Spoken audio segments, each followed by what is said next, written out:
Yolana, je m'appelle Toareya, je viens de Tahiti et je fais mes études en France à Reims. Martinique. Canada. Eu mă pot Athena. Türkiye'den geliyorum. The UK. United States of America.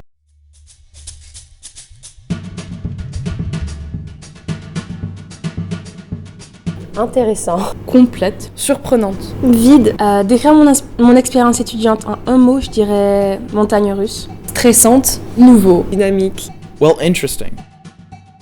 C'était dur d'essayer de garder les relations amicales qu'on s'était fait il n'y a pas très longtemps. Au début, c'était un peu difficile, vu que j'étais loin de mes parents. Je trouve très difficile de suivre les cours en ligne. C'était pas très facile, j'étais assez isolée, très stressant, c'est pas une très bonne expérience.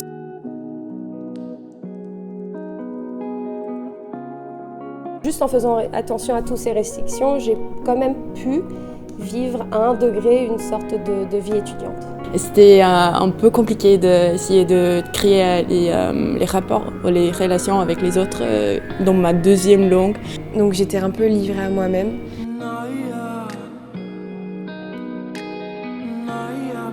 Malgré la pandémie, j'ai pu quand même rencontrer des gens et avoir quelques expériences géniales.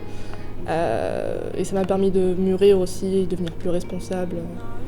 Donc je regrette pas. Je ne regrette pas du tout d'être venue en France, ni à Reims où la météo elle n'est pas la meilleure. La ciudad es muy bonita y he tenido muy buenas experiencias aquí. Mais je veux dire, 2020, en fait, ça a eu cet impact sur mon développement personnel. Et voilà, je pense que ça nous a tous préparés aussi, nous a renforcés pour le futur. De la maturité. Enfin, ça m'a vraiment surpris parce que moi je me suis dit que ça m'avait rien apporté. Sauf que j'ai remarqué en 2020 que j'étais une personne qui aimait bien tout contrôler.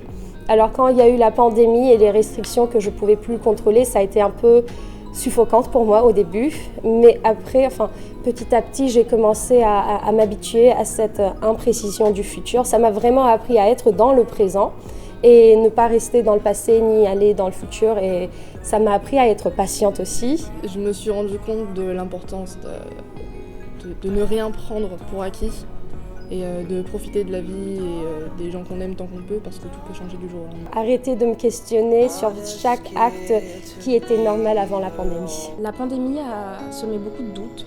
Ne plus avoir peur d'aller voir mes grands-parents. J'ai un peu peur de l'impact qu'aura la pandémie sur les offres d'emploi, le niveau de vie et les opportunités en général. C'est flou, les opportunités, il y en a beaucoup moins, donc franchement c'est vachement flou pour moi. It's just going to be great. It's going to be a wonderful relief. It's going to be amazing. I'm so excited. It's been great, yeah. Arriesgado. Je dirais challenging. Avoir 20 ans en 2021, en un mot, pour moi ce serait vraiment l'espoir. Un défi, voilà. C'est difficile. Chaotique. Éprouvant. C'est très soudé avec les gens de 20 ans autour de toi aussi. Un challenge. Enrichissant, honnêtement. J'aime avoir 20 ans. C'est le meilleur âge.